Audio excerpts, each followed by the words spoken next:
정치 맞수다. 오늘은 윤희석 국민의힘 선임 대변인, 김진욱 전 더불어민주당 대변인과 함께하겠습니다. 어서 오세요. 네, 안녕하세요. 예. 안녕하세요. 오늘부터 정기국회가 시작됩니다. 22대 국회 개원식도 함께 열리는데요.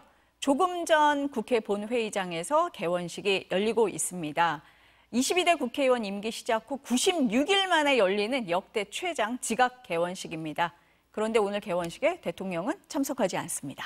1987년 민주화 이후 처음인데요. 대통령실에서는 특검과 탄핵 남발하는 국회를 먼저 정상화하고 대통령을 초대하는 게 맞다. 대통령을 불러서 피켓 시위하고 망신 주기를 하겠다고 의심할 수밖에 없다. 이렇게 불참 이유를 설명을 했습니다. 자, 두 분께 먼저 질문을 드릴게요. 역대 최장 지각 개원식, 현직 대통령의 불참 어떻게 보세요? 대통령께서 흔쾌히 참석하실 수 있는 국회 상황이 됐었으면 얼마나 좋았겠습니까? 뭐 누구의 탓이다 이걸 떠나서 국회 상황이 굉장히 안 좋다는 것을 국민들께서 실감하실 수 있는 오늘의 상황이라고 생각합니다. 대통령실에서 이유를 좀 얘기를 했었죠. 네.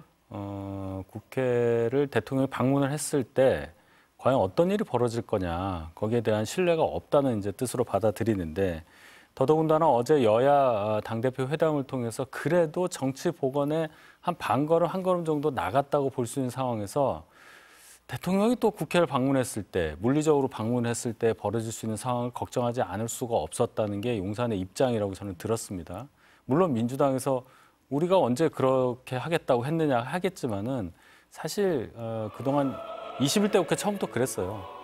이 국회 상황, 특히 민주당에서 굉장히 좀 강한 방법을 통해서 뭔가 본인들의 의사를 전달하는 이런 상황이 반복됐었기 때문에 대통령실 입장에서는 아마 그 상황을 상당히 예민하게 받아들였을 것으로 본다. 네, 이 정도 생각합니다. 이렇게 늑장 개원식을 하게 된 국회의 상황이 대통령이 불참하게 된 이유로 연결이 됐다.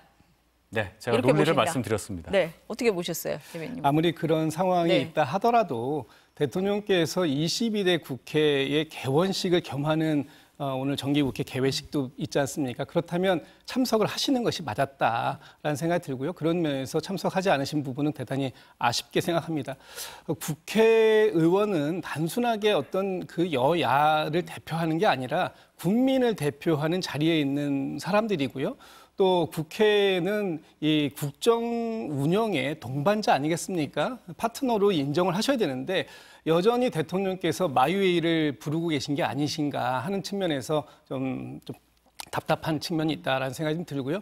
오늘 같은 경우에 참석을 어떤 상황이 생기더라도 설령 야당 의원들이 대통령에게 좀 모진 말을 좀 한다고 하더라도 대통령께서는 참석하셔서 더 넓게 듣고 더 많이 소통하겠다라는 의지를 좀 밝히시고 또 대통령께서 추진하고자 하는 4대 국정 개혁 과제라는 게 있지 않습니까? 그런 부분들에 대해서 야당에게 더 많은 협조를 구할 수 있는 그런 어떤 장소로 활용할 수 있었음에도 불구하고 그러지 못한 부분들에 대해서는 아마 대통령실에서도 좀 뼈아프게 생각해야 할 부분이 아닌가라는 생각합니다. 아까 말씀하실 때 여야 대표 회담으로 여야가 반발짝 나아갔다고 하셨잖아요. 그럼 대통령이 오셨으면 좀 한 발짝 나아갈 수 있지 않았을까요? 제가 얘기하는 것은 네. 민주당 내에서 네. 이 돌출행동 가능성을 가지고 계신 분들이 분명히 있다고 저는 그래서 보기 때문에 의심스럽다. 네. 그래서 용산 반응도 그런 네. 뉘앙스가 좀 있지 않았어요. 그 상황을 얘기한 겁니다. 어떻습니까? 대통령께 네. 그 설령 설마 야당 의원들이 위해를 가하겠습니까? 뭐 대통령께서 오셨을 때 어떤 야당 의원들이 뭐 대통령님 좀 소통하십시오. 민심에 귀를 기울이십시오. 이런 얘기 할 수 있죠. 그것이 약간 다소 좀 샤우팅처럼 들리다 하더라도 대통령께서는 또 그런 자리를 우선 넘길 수도 있었어야 되는 것이고요. 지금 대통령실에서 얘기하는 것처럼 뭐 지금 그 국회 정상화가 먼저다 뭐 이런 얘기를 하시는데 과연 이 국회 정상화라는 게 어떤 것인가? 지금 윤석열 대통령의 국정에 대해서 뭐 탄핵이라든지 아니면은 뭐 청문회라든지 뭐 여러 가지 상황들이 나오는 것을 불편해 하시는 건가? 그렇다면 이건 입법부의 고유한 기능을 이해하지 못하는 것이 아닌가. 국회라는 데는 당연히 그러라고 있는 거 아니겠습니까? 행정부를 견제하는 것이 입법부고 그 입법부의 책무를 야당이 좀 다소 좀 거칠게 한다 이렇게 생각하시더라도 대통령께서는 그걸 좀 너그럽게 수용하는 그런 자세도 좀 필요했다 이렇게 보고 있습니다. 아까 대통령실에서 불참 이유 설명을 했잖아요. 국민들이 보기에 어떨 것 같으세요? 저 정도면 뭐 납득할 만하다 이렇게 보세요? 저는 어떻습니까? 대통령실의 설명이 아무리 있다 하더라도 네. 국민들의 눈높이에는 안 맞다고 봅니다. 어쨌든 지금 가장 큰 권력을 갖고 계신 분은 대통령 아닙니까? 그렇다면 대통령께서 먼저 손을 내밀고 한 걸음 더 다가가는 모습을 보여주는 그런 포용리의 리더십이 필요했다. 이렇게 그것을 국민들은 기대했다. 이렇게 봅니다. 아까 대변인님은 그 말씀으로 가름하시겠어요? 아니면 그러니까 어떻습니까? 제가 국민들 이제 보기에 논리를 어때요? 제공한 네. 거고 뭐 위해를 가한다 그런 건 아닙니다. 지난번 근데 국회 방문하셨던 윤석열 대통령 향해서 악수를 하던 김용민 의원이 뭐라고 그랬어요? 이제 그만두셔야죠. 이거는 정치권에서 자꾸 그 금도라는 말을 다른 의미로 쓰고 있는데 이거 금기예요, 금기. 그런 말 하면 안 되는 거잖아요. 그런 상황이 얼마든지 발생할 수 있는 여야 상황이다, 국회 상황이다. 그것도 품고 가자. 뭐 그럴 수도 있겠지만은 그것이 또 국민들한테 그런 사태가 발생했을 경우에 국민들께 드릴 수 있는 하나의 또 메시지가 있잖아요. 그런 것까지 복합적으로 다 고려를 했었던 그런 결과가 오늘 불참이라고 저는 이해하고 싶습니다. 어쨌든 대통령이 불참 이유를 밝히면서 이제 국회 정상화 얘기를 했는데 어제 여야 대표 회담은 열렸습니다. 여야 당대표 회담이 공식적으로 열린 게 이제 11년 만이었는데요. 합의문이 아니라 이제 공동 발표문이다 이렇게 나온 거는 뭐 합의 내용이 많지 않다 이런 뜻이기도 합니다만 그래도 민생 공통 공약을 추진하기 위해서 협의기구를 운영하자 뭐 이런 얘기도 했잖아요. 먼저 이렇게 모두 발언에서 나왔던 일부 얘기 들어보고 저희가 얘기 나누도록 하겠습니다. 들어보시겠습니다. 자본시장의 밸류업 정책으로 자산 형성의 사다리를 더 많이 더 쉽게 만들어야 합니다. 금투세를 폐지하는 데 저희 국민의힘이 집중하는 것도 그런 이유입니다. 막연한 세금 깎아주기는 아니라고 생각합니다. 또 금투세 지금 당장 시행하는 것은 정부 시책에 부족하면서 오는 측면이 강하기 때문에 일정 기간 대폭 완화해서 시행하는 방안도 한번 검토해보면 좋겠다. 민주당은 현금 살포를 민생 대책으로 말씀하십니다만 쓸 수 있는 혈세는 한정되어 있고 개인들이 느끼는 격차의 질과 수준이 다 다르기 때문에 모두에게 획일적인 똑같은 복지가 아니라 모두의 필요에 맞춰진 복지를 하겠다는 것이 현금 지원이라고 말씀하시는데 좀 잘못 알고 계신 것 같고 이건 현금을 지원하는 게 아니라 특정 기간 내에 몇 개월 안에 쓰지 않으면 소멸하는 소멸성 지역 화폐, 즉 소비 쿠폰입니다. 복지 정책이 아니고 경제 정책, 재정 정책이기 때문에 세금을 더 많이 내는 사람을 역차별할 필요가 없다. 나온 얘기 중에 먼저 여당이 드라이브 걸고 있는 게 금투세잖아요, 지금. 근데 주식시장의 구조적인 문제 등 활성화 방안과 함께 종합적으로 검토 협의하기로 했다. 이게 어제 공동 발표 내용이에요. 근데 양쪽에 보니까 금투세를 좀 손봐야 한다. 여기에는 좀 의견이 좀 일치하는 것 같은데 구체적인 거에선 다른 거 아닙니까, 지금? 어떻습니까? 그렇죠. 금투세라는 것이 한국 증시 상황에 맞느냐부터 생각하는 게 저희의 입장으로 생각을 하고 이재명 대표는 아마도 지금 상황에서 과세하는 게 맞느냐 이 정도까지 생각하는 것 같아요. 그러니까 한국 증시의 체질이라든지 구조 또 국제적인 주식시장의 움직임과 한국의 관계 이런 것까지 다 생각하고 이재명 대표가 이 입장을 정했냐 거기에 대해서는 의문이 남아요. 그러니까 이 세제가 하나가 더 들어간다는 차원으로 접근하는 게 아니라 이 금투세라는 것을 시행할 경우에 한국 증시 가뜩이나 구조적으로 약한 한국 증시 그리고 그 시장 참여자들에게 어떠한 신호를 주느냐 거기에 대해서 깊은 이해가 있다면 저희가 생각하는 저의 의견에 대해서도 이재명 대표 또 민주당이 훨씬 더 전향적으로 입장을 바꿀 수 있다고 저는 보는데 아직까지는 그게 안 되고 있습니다. 그럼 합의점이 좀 있을 수는 있다고 보시는 거예요? 이 부분에 대해서? 제가 볼 때는 어떻습니까? 이제 여야 협의체가 있겠지만은 네. 아마도 올해 이제 내년 초부터 시작부터 원래 과세가 돼 있기로 그렇죠. 됐잖아요. 네. 그 부분에 대해서는 아마 유예하는 거 정도까지는 합의가 되지 않을까. 근데 금투세 자체에 대해서 이거를 계속 끌고 갈 거냐, 아니면 폐지할 거냐, 네. 그 부분은 첨예하게 갈릴 가능성이 크겠죠. 국민의힘에서는 일단 폐지 쪽이기는 한데 민주당에서는 그것까지는 아니잖아요, 지금. 지금 이제 금투세에 관련해서는 일단 저희도 좀 유연한 자세를 갖겠다라는 부분에 있어서는 뭐 어제 어느 정도의 합의가 된 것 같습니다. 그 유연함 속에서 폐지까지 갈 것이냐. 그래서 사실은 거기까지 가기에는 좀 너무하다. 왜냐하면 이 소득이 있는 곳에 과세가 있는 것은 과세 정의에 부합하는 거 아니겠습니까? 그렇기 때문에 과연 이 금투세를 지금 현재의 설계된 대로 시행하는 것이 과연 맞는 것인가 하는 부분에 있어서는 저희도 한 번 더 검토할 수 있다. 조금 더 넓게, 폭넓게 검토할 수 있다라는 부분을 말씀드리는 것이고요. 지금 이 금투세 부분뿐만 아니라 우리나라의 이 주식시장이 저평가되고 있는 근본적인 그 원인이 무엇인가 그 부분에 대해서 한번 논의해 볼 필요가 있는 거 아니겠느냐. 비정상적으로 운영되고 있는 주식시장이라든지 아니면 지금 우리가 이제 기업 가치에 대한 밸류업 문제를 얘기하시는데 이런 부분들까지도 여기에 같이 한번 테이블 위에 놓고 논의를 해볼 필요가 있는 거 아니냐. 그런 부분들이 정상적으로 다 한꺼번에 작동될 때 금투세 부분도 거기에서 일정 기능을 담당하는 것이기 때문에 그 부분도 논의할 수 있다. 이런 정도고요. 어차피 좀 전에 말씀 주셨습니다만 이게 내년 1월에 이제 시행 예정이기 때문에 그렇죠. 올 하반기에 빠르게 양 당이 합의하는 어떤 과정들을 거쳐 나가지 않을까 생각이 들고요. 그 과정 속에서 일단 유예 정도까지는 뭐 이재명 대표도 의지를 밝힌 게 있기 때문에 잠정적으로 그쪽으로 가지 않을까라는 생각을 해봅니다. 금투세는 어느 정도 좀 좁혀질 수 있을 것 같은 그런 생각이 드는데 25만 원 지원법은 제가 듣기엔 입장차가 좀 확실한 것 같은데 어떻습니까? 그러니까 이재명 대표는 이게 현금을 주는 게 아니기 때문에 기한을 정해두고 지역에서 쓸 수 있는 쿠폰 형식으로 발급되는 거기 때문에 큰 문제가 없다. 그 얘기는 현금으로 줄 경우에는 그 돈을 쓰지 않고 저축을 한다든지 그런 상황도 있다는 저희의 비난에 대한 대응으로 보이는데 어쨌든 세금으로 주는 거는 마찬가지예요.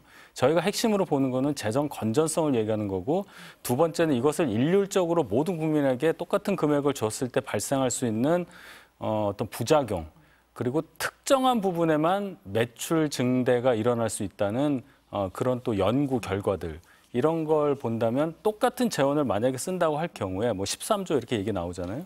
그러면 다른 방법으로 해서 더 효과적으로 쓸 수 있는 방안을 찾자. 이게 저희의 입장인데 이재명 대표는 자꾸 다른 말씀을 하고 계신다. 예, 그렇게 봤습니다, 저는. 어떻게 해석을 어제 이재명 네. 대표도 모두 발언에서 말씀 주셨던 것처럼 이 부분에 대한 여야의 인식의 차이가 굉장히 큰 것 같아요. 지금 어제 한동훈 대표는 이걸 현금 살포라는 단어를 쓰시던데 이것을 복지적 차원이 아니라 경제정책 차원에서 다루어야 한다라는 것이 이재명 대표의 입장입니다. 지금 현재 이 코로나19 시기를 지나고 난 이후에도 여전히 경제가 굉장히 어렵고 특히 자영업자라든지 저소득층이라든지 이런 분들의 이 삶이 굉장히 어려운 상황에 있기 때문에 이분들에게 일정한 지원을 좀 해줄 필요가 있다. 소비를 진작시킬 필요가 있다. 그런 차원에서 말씀드리는 것인데 어제 이재명 대표는 상당히 이 점에 대해서도 유연함을 발휘했었습니다. 예를 들면 차별, 선별, 지원 이 부분도 수용할 의지가 있다. 그렇기 때문에 여당이 조금 더 적극적인 관심을 가져달라는 말씀을 드리는 거고요. 지금 차상위 계층이라든지 이런 많은 분들이 어려움을 너무 호소하고 있는데 정부가 얘기하는 거는 뭐 그런 분들에게 더 두텁게 지원을 하고 있다고 얘기하지만 그 지원이 과연 민생 현장에서 피부로 느껴지느냐 하는 부분을 놓고 본다면 여전히 부족하다. 그렇기 때문에 지금 이 민생회복지원금은 필요한 시기다라고 말씀을 드리는 거고요. 그런 측면에서 같이 여당도 고민해 주셨으면 좋겠다 이런 말씀 드립니다.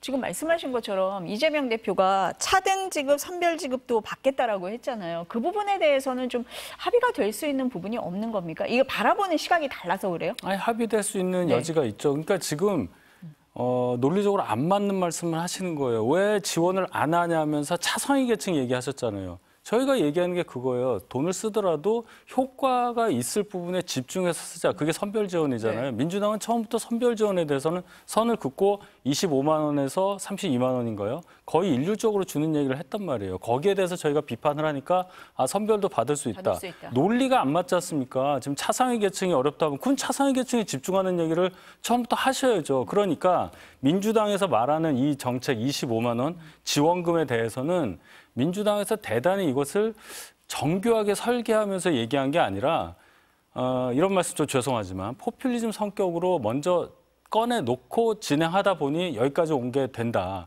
결국은 저희가 비판하면서 한 부분을 다 수용하다 보니까 이것도 아니고 저것도 아닌 민주당 입장만 돼버린 걸로 저는 생각합니다. 그렇습니까? 수용했다라기보다는요. 네. 저희가 그렇게 해서라도 지금 어려움을 겪고 계신 분들에게 빠르게 지원하자라는 측면에서 저희가 많이 양보를 하는 겁니다. 지금 원래대로 하면 이건 뭐 현금으로 주는 것도 아니고 지역 화폐로 네. 주는 거지 않습니까? 지역 화폐가 대단히 효과적으로 지역 사회에서 빠르게 정착됐고요. 그 부분에 있어서는 효과를 많이 인정들을 했기 때문에 지금 많은 지자체에서 발행을 계속해서 하고 있습니다. 특히 추석 연휴라든지 아니면 설 연휴 같이 명절 시즌에는 더 많은 양들을 발행하고 있습니다. 그게 효과가 없다면 그렇게 발행을 했겠냐. 그리고 이것도 굉장히 한시적이다.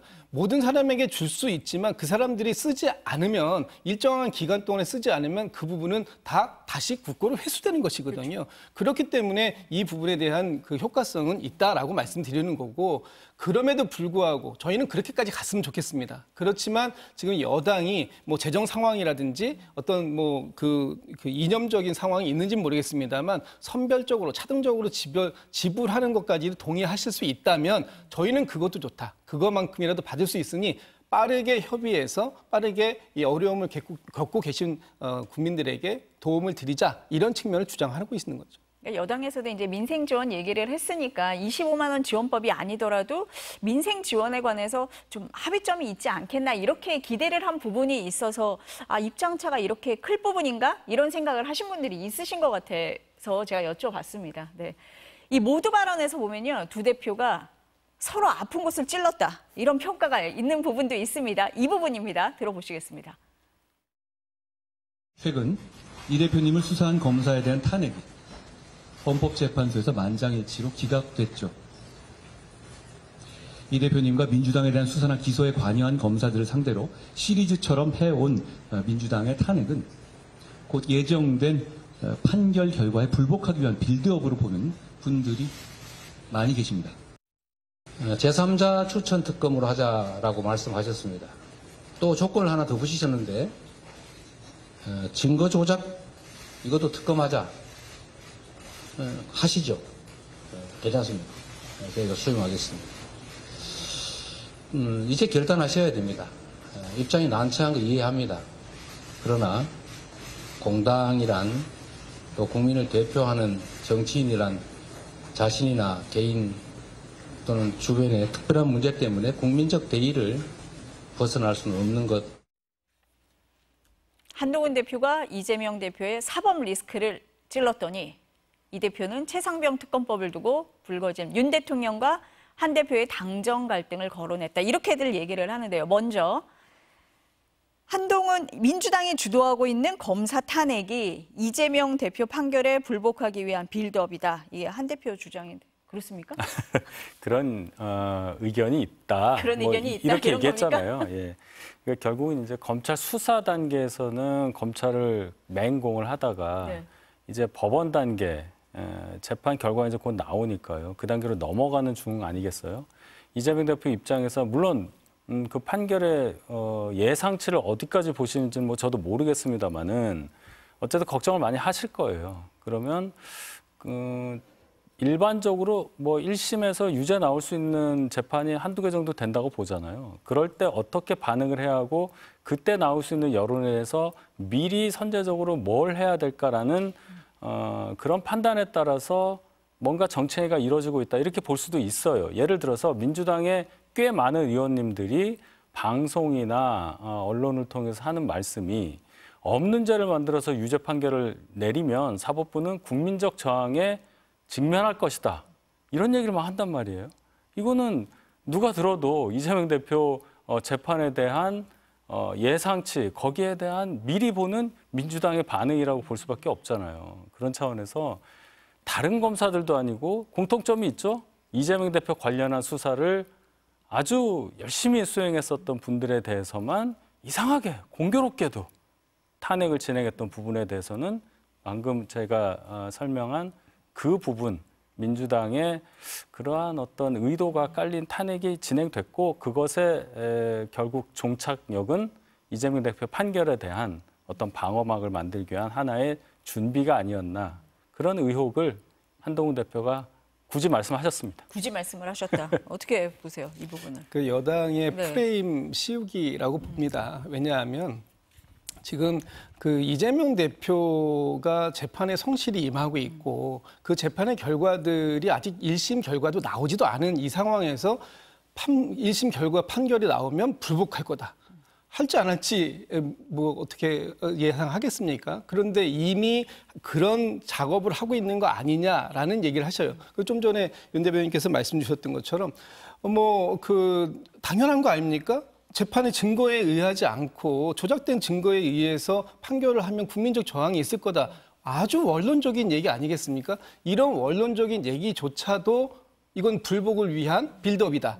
이런 식으로 말씀을 하시면 그러면 어떤 결과가 나올 때까지 그냥 입 꾹 담고 그냥 결과를 그냥 기다리고 있어야 되는 것인가, 어떤 아주 원론적인 그 답변도 할 수 없는 것인가 하는 측면에서 좀 이의가 있다, 문제가 있다라고 보여지고, 지금 이 국민의힘의 한동훈 대표나 또는 국민의힘의 모든 분들이 이재명 대표의 이 사법 리스크라고 얘기하는 부분을 공격하기 위해서 너무 과도한 프레임 씌우기를 하고 있다. 저는 이렇게 보고 있습니다.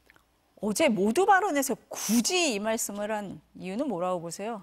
그것도 좀 굳이라는 표현을 네. 대변인께서 쓰셨으니까 네. 저도 보면은 굳이 이 말씀을 하신 이유는 뭔가 이재명 대표가 소위 얘기하는 10월 위기설 이런 부분들을 다시 한번 한동훈 대표는 강조해보고 싶었던 게 아닌가라는 부각시키려고 했던 것 같다. 그런 것 같은데 네. 사실 그 여야 대표 회담에서 네. 이 모두 발언을 하는데 이런 발언을 하시는 건 그게 별로 썩 좋아 보이지는 않았습니다. 제가 굳이라는 단어를 쓴 거는 그만큼 민주당에서 행하고 있는 정치 행위들이 이렇게 해석될 수 있을 정도로 대단히 정치의 어떤 본령에 어긋나기 때문에, 그 정도가 심하기 때문에 안 해도 되고 또 안 했으면 좋았을 텐데 할 수밖에 없었다, 이런 뜻이에요. 이걸 짚고 넘어가지 않을 수가 없다는 거예요. 지금 증거가 조작된 상황에서, 조작된 증거에 의해서 법원이 판결을 내리면 당연히 국민의 어떤 반발에 직면할 거다, 원론적인 얘기라고 하셨는데,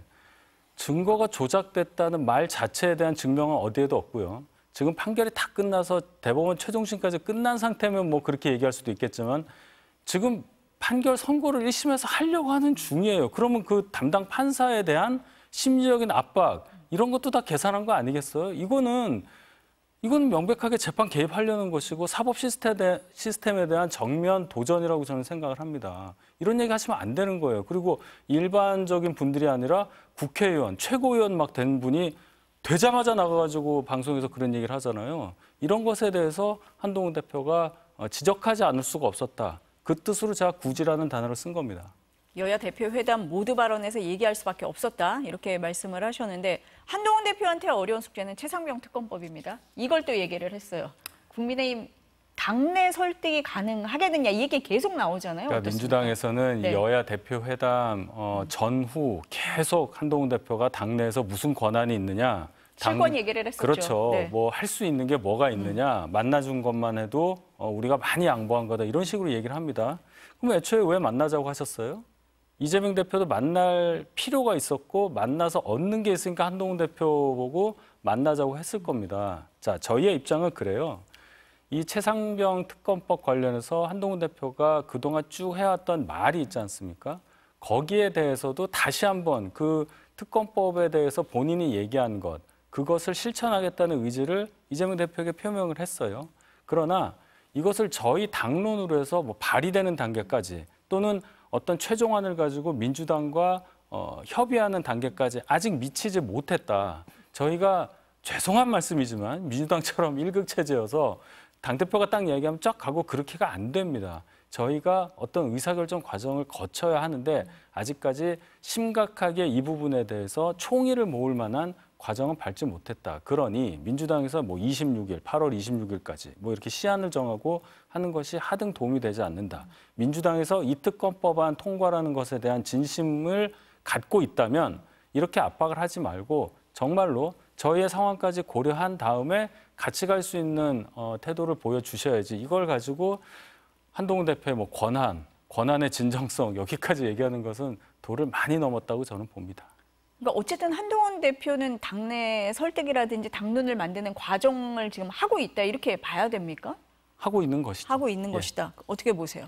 이 부분. 그러니까 조금 더 열심히 해주셨으면 좋겠다라는 생각이 들어요. 네. 뭐 지금 하고 계시다고 하니까 그 말씀을 액면 그대로 믿기로 하고요. 네. 다만 지금 어제 이재명 대표가 모두 발언을 통해서 이 얘기를 하신 건 한동훈 대표를 압박하기 위한 것일 수도 있겠지만 또 한편으로 보면 한동훈 대표를 도와드리는 것일 수도 있어요. 왜냐하면 우리가 지금 그동안 민주당이 주장해왔던 그런 특검법이 아니라 네. 한동훈 대표가 받을 수 있다. 또 본인이 그렇게 제출하겠다라고 했던 제3자에 의한 추천법뿐만 아니라 얼마 전에 조건이 하나 더 늘었지 않습니까? 뭐 제보 공작 의혹까지도 그것도 수용하겠다. 그리고 그 외에 소소하게 또 나올 수 있는 것까지도 적극적으로 검토할 테니 이제는 결단을 해주십사 이렇게 말씀을 드린 거예요. 이 지금 국민들께서 최혜병 순직 사망 사건이 지난 지 1년이 넘도록 아무런 진상을 규명하지 못하고 있는 이 부분에 대해서 여전히 의구심을 갖고 있고 또 한동훈 대표께서도 국민의 눈높이에 맞는 이 그 처리를 약속하셨기 때문에 그 부분에 대해서 무한정으로 기다릴 수 없다. 그러니 이제는 좀 결단하시고 당내의 부분을 조금 더 적극적으로 설득해 주십사 하는 말씀을 드린 것이다. 이렇게 이해해 주시면 좋지 않을까 싶습니다. 당내에서 여전히 이견이 나오는 건 맞는 것 같아요. 그 일부 뭐 여러 방송이나 인터뷰에 나오시는 그 친윤계라고 표현을 할게요. 그 조금 다른 의견이 있는 것 같아서 한동훈 대표에 대한 압박은 계속될 것 같다 이런 생각이 들기는 합니다. 어제 여야 대표 회담에서 나온 발언 중에서 유일하게 대통령실이 입장을 내놓은 부분이 있는데요. 바로 이재명 대표의 계엄령 주장입니다. 발언 들어보시겠습니다. 최근에 계엄 얘기가 자꾸 얘기되고 있고 국회의원들을 계엄 선포와 동시에 체포 구금하겠다라는 그런 계획을 꾸몄다는 얘기도 있습니다. 이거 완벽한 독재국가 아닙니까? 대통령실 입장을 한번 볼게요. 대통령실 고위 관계자는 정말 말도 안 되는 정치 공세라며 있지도 않고 정부가 하지도 않을 계엄령을 주장하는 것은 정치 공세라고밖에 볼 수 없다. 이렇게 얘기를 했어요. 이재명 대표의 계엄령 준비 의혹, 여야 대표회담에서 언급할 만큼 근거가 있었을까요? 어떻게 보세요? 그건 이재명 대표가 답을 해야죠. 저희는 도대체 무슨 근거로 이런 얘기를 하는지에 대해서 계속 의문을 제기하고 있는 거예요. 김민석 최고위원이 먼저 이 얘기를 꺼냈고 그렇죠. 근거를 물어봤더니 상황이 되면 말하겠다 이런 식으로 빠져나갔단 말이에요. 그런데 이걸 다시 여야 당대표 회담 모두 발언에서 꺼냈다는 것은 그럼 민주당 지도부, 적어도 지도부 안에서는 굉장히 이것을 심각하게 사실로 받아들이고 논의를 많이 했던 결과가 아닌가 생각합니다. 김민석 수석 최고위원이 아무렴 이재명 대표에게 가서 제 얘기니까 한번 해주세요. 이러지는 않았을 거 아니에요? 그렇지 않습니까? 그렇다면은 이재명 대표도 이 부분에 대해서 뭔가 지필인 데가 있다고 생각해서 하셨을 텐데 그걸 좀 말씀해 주셨으면 좋겠어요. 일부 어떤 민주당 쪽 분들의 말씀을 들으면 최근에 뭐 국방부 장관 교체 이거 여기에서부터 시작을 해서 국방부 장관이 윤 대통령과 굉장히 가까운 분으로 바뀌었으니까 이렇게 가려고 하는 거 아니냐 이렇게까지 이제 연결을 지어서 생각하시는 분들도 있고 저희가 볼 때는 8년 전에 있었던 탄핵 사태 전후 그때 보면 계엄령을 준비하고 있었다. 어떤 헌재 심판 관련해서요. 뭐 그런 것부터 시작해서 탄핵으로 연결시키려는 어떤 빌드업이라는 단어가 자꾸 나오지만 그래서 민주당이 또 이 얘기를 꺼낸 거 아니냐 이런 말까지 있고 또 하나 있는 것은 민주당 이재명 대표가 이 얘기했잖아요. 이거 완벽한 독재국가 아닙니까라고 딱 붙였어요. 사실로 전제하고 그 얘기는 본인의 1심 판결을 앞두고 이런 상태에서 1심 나오는 게 이게 정당한 겁니까? 여기까지 뭔가 막으려고 하는 그런 여러 가지 포석으로 이 얘기 꺼낸 게 아니냐 이렇게까지 해석이 돼요. 그러니까 결론은 근거 말씀해 주시고 근거가 없다면 이런 일 없다고 정확하게 말씀해 주셔야 합니다. 이 부분은 어떻습니까? 지금 우리 윤 대변인께서 굉장히 과도한 해석을 하시고 계시는데 저도 좀 전에 윤 대변인께서 쓰셨던 표현 다시 한번 쓸게요. 그 이재명 대표가 굳이 모두 발언에서 이 말씀을 꺼내신 건 이걸 짚고 넘어가지 않을 수 없다라는 부분을 말씀 주셨듯이 저도 똑같이 말씀드립니다. 왜냐하면 지금 그 한간에 이런 탄핵이라는 이런 그 얘기도 많이 나오지만 또 계엄이라는 얘기도 많이 나옵니다. 그런데 이게 그 거의 2016년의 데자뷰 같아요. 2016년에도 그때 촛불 집회가 있고 이럴 때 계엄령이라는 얘기들이 많이 있었습니다. 그럴 때 당시 새누리당 대표였던 이정은 대표나 또는 원내대표를 하셨던 정진석 원내대표가 이 부분에 대해서 이렇게 말씀하시더라고요. 전혀 근거 없는 유언비어다. 이 부분을 지금 날조해서 얘기하고 있다. 이렇게 말씀을 하셨는데 이게 21년도에 김무성 새누리당 대표가 하신 인터뷰에 보면 사실이다라는 걸 말씀하시고 계세요. 뭐냐 하면 당시 헌재에서 기각이 될 걸로 예상을 했는데 기각이 되게 되면 광화문 등지에서 폭발할 것 아닌가. 그래서 기무 사령관을 통해서 계엄령을 준비시키라고 한 것이다 라고까지 얘기합니다. 그 계엄령의 문건에 보면 그 계엄을 준비했던 그 문건을 보면 거기에는 이 불법 시위나 불법 시위에 참석하거나 반정부 활동을 한 의원들을 체포 구금하게 해서 의결 정족수를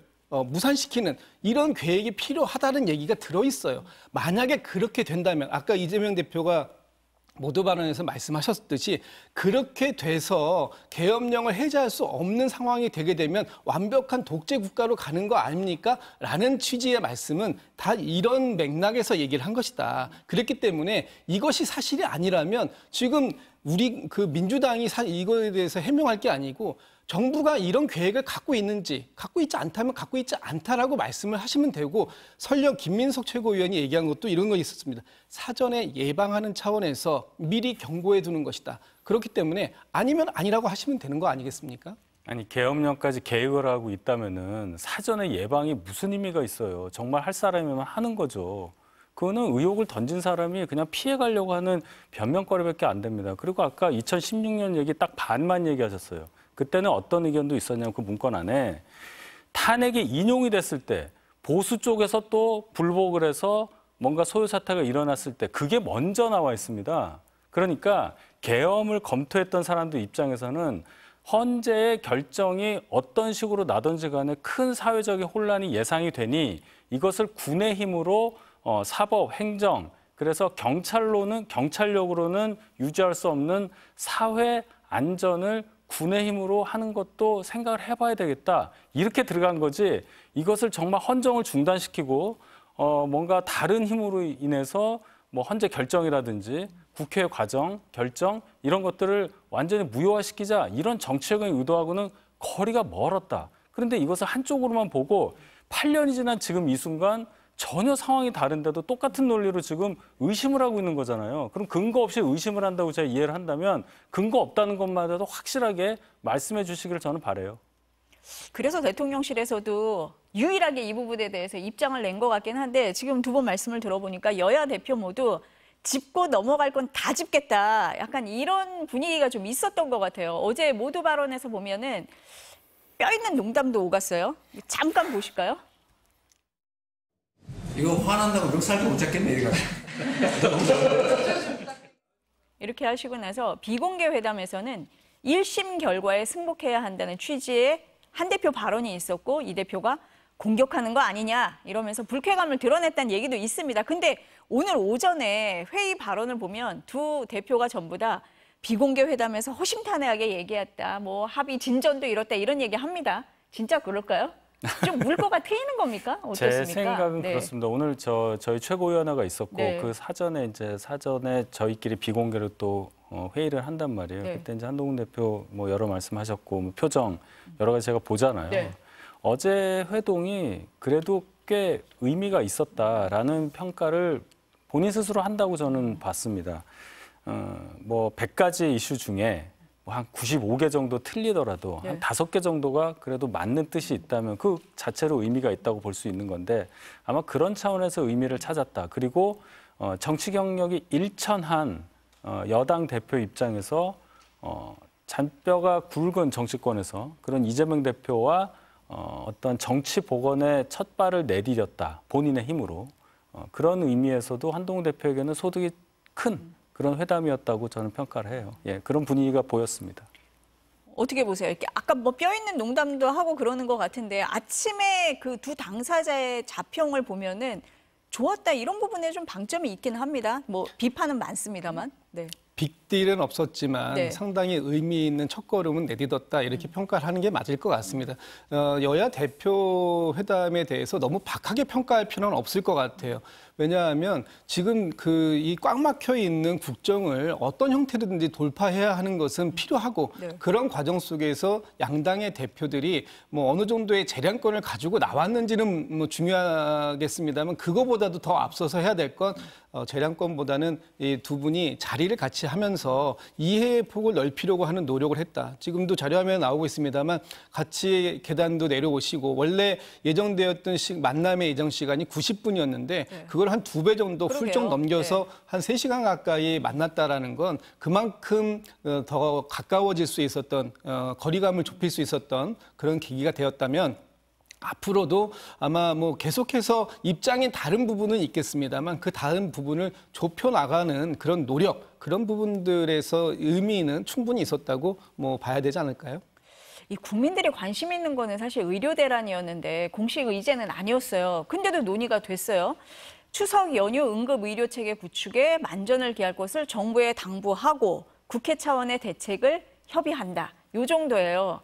이 국민들 좀 실망했을 것 같은 생각이 듭니다. 어떻습니까, 이 부분은? 이게 이제 의료개혁 관련한 네. 문제는 또 의료 공백 관련한 문제는 정부가 주도권을 가질 수밖에 없기 때문에 아마 그 정도 선 이상은 내기는 어렵다. 양당 대표께서 말씀하시기 어려울 거라고 봅니다. 근데 그 두 분이 주문한 대로 오늘 윤 대통령이 똑같은 말씀을 하셨단 말이죠.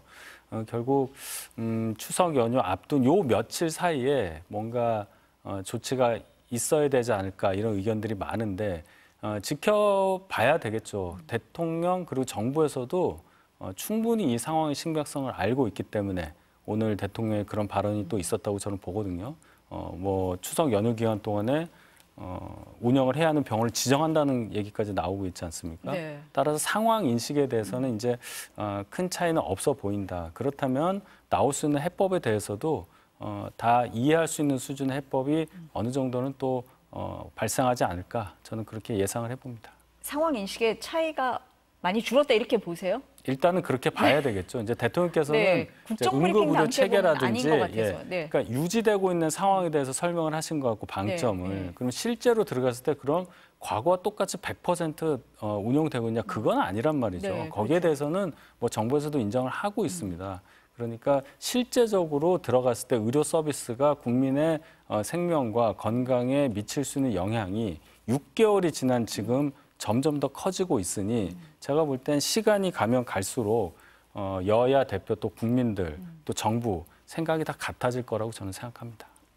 이 의제는 어떻게 보세요? 대통령께서 지난주에 국정 브리핑을 하시면서 이 응급실 관련해서 비상진료가 원활하게 되고 있다라고 말씀하신 부분들이 국민들의 생각하는 너무 거리감이 있다. 그래서 소위 달나라 대통령이냐 이런 얘기까지 나왔던 거 아닙니까?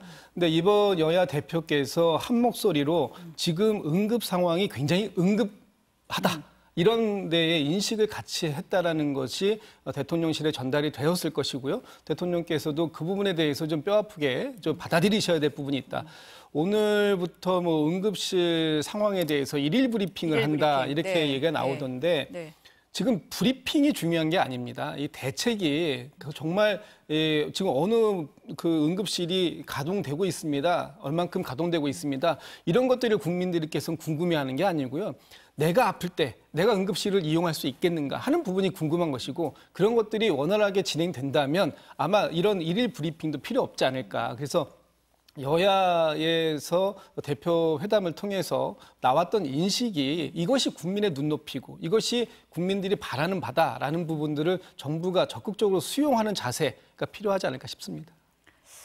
이번 회담이요, 이 구체적인 합의가 없었던 게 이제 양당이 이렇게 엇갈려서만은 아니다. 아까 대변인 잠깐 말씀하신 것처럼 한동훈 대표의 당내 위상이라든지 또 집권 여당은 대통령실하고 또 협의를 해야 될 부분이 있잖아요.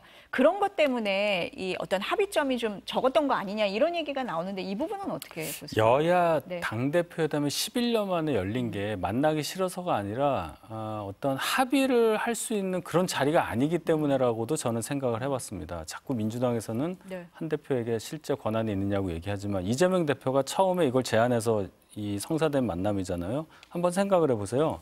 8월 18일에 당선된 다음에 딱 이 얘기를 했단 말이죠. 만나자고.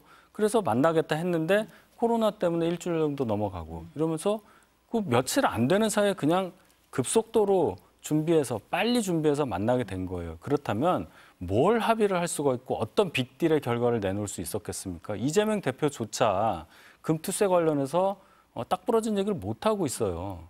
마찬가지 얘기입니다. 이것은 아까 말씀드렸듯이 여야가 정치를 복원하는 그런 과정에서 큰 한 걸음 내디뎠다. 이 정도 의미만으로도 충분한 것이지 두 분이 만났으니까 무슨 법 통과되고 무슨 법은 안 되고 무슨 법은 이렇게 고쳐서 통과되고 이런 거는 애초부터 없었던 거라고 저는 봅니다.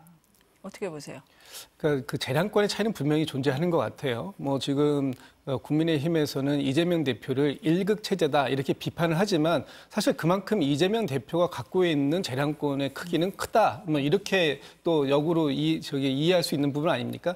한동훈 대표는 지금 63%의 지지를 받아서 대표가 되었지만 여전히 당 내에는 한동훈 대표를 지지하는 분들도 계시지만 또 반대로 또 윤석열 대통령 쪽의 입장을 더 지지하시는 분들도 계시기 때문에 한동훈 대표의 입장이 이렇게 쉽지 않은 상황일 것이다. 처지가 이해가 된다라고 보여집니다. 그럼에도 불구하고 한동훈 대표와의 만남이 굉장히 의미가 있다라고 평가를 할 부분은 일단은 여야 대표들께서 만남을 통해서 하나된 합의된 방향을 정했다. 그 방향이 대통령실에도 전달될 것이다라는 저는 기대감을 갖고 있습니다. 물론 대통령과 지금 윤석열 대통령과 한동훈 대표 간의 갈등 상황을 뭐 지금 그 윤한 갈등이라고 해서 이게 쉽게 치유가 되겠느냐, 쉽게 회복이 되겠느냐라고 보는 분들도 계시겠지만 어쨌든 고위 당정 회의든 뭐든 이 당과 소통할 수 있는 당과 정부가 소통할 수 있는 여러 창구가 있다면 또 대표와 대표 사이에서 또 얘기된 그런 합의가 또 있다면 그런 것들은 정부에도 일정하게 영향을 미칠 수 있지 않을까라는 기대감이 있어서 뭐 저는 뭐 평가할 만하다고 보이고요. 다만 윤석열 대통령이 좀 포용적인 자세로 좀 바꿔야 된다. 지금 그 야당의 한동훈 대표가 당하고 왔다. 가서 그렇게 판단하시면 안 됩니다. 당한 게 아니고요. 야당의 목소리가 그만큼 국민의 목소리와 눈높이가 같이 하고 있기 때문에 그것을 그 한동훈 대표도 수용한 부분이 있다라고 보시고 그런 부분들에 대해서도 윤석열 대통령도 함께 수용하겠다 하는 그런 자세를 좀 가져주시는 게 앞으로의 국정 운영을 위해서 도움이 되지 않을까 싶습니다. 당하고 왔다는 얘기가 있습니까? 아니 그렇게 평가하실 수도 있습니다. 그건 아니에요. 그거는 아니고 자주 만나겠다고 했는데 다음 일정이 잡히지는 않았어요. 뭐 또 수시로 만날 수 있다 이렇게 보세요. 어떻습니까? 적어도 한동훈 대표는 만나겠다고 하는 진정성에 저는 의심할 부분은 없다고 저는 생각하고 이재명 대표가 만나주시면 얼마든지 성사가 될 텐데 예를 들어서 의료개혁 2026년 이후에 민주당의 대안은 뭐냐? 없다. 이런 식으로라면 회담에도 아무 의미가 없겠죠.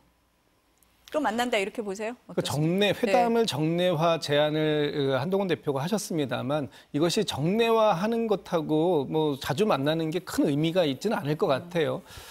그래서 앞으로 자주 만나기로 약속을 하셨으니까 그리고 앞으로 또 모든 여러 가지 행사장이나 이런 데에서 자주 뵐 일들이 있습니다. 아마 어제를 계기로 앞으로 어디선든지 만나시면 반갑게 인사하시고 또 귓속말로도 하시면서 상대방들이 갖고 있는 의지를 정확하게 전달하실 수 있는 그런 통로가 되었다고 보는데 지금 26년도 의대 증원 예. 문제 이 부분에 대해서 저희가 갖고 있는 안이 없다라고 말씀하시는 건 굉장히 좀 크게 호도하고 계시는 것 같아서 좀 우려스러워서 한 말씀만 드리면 네.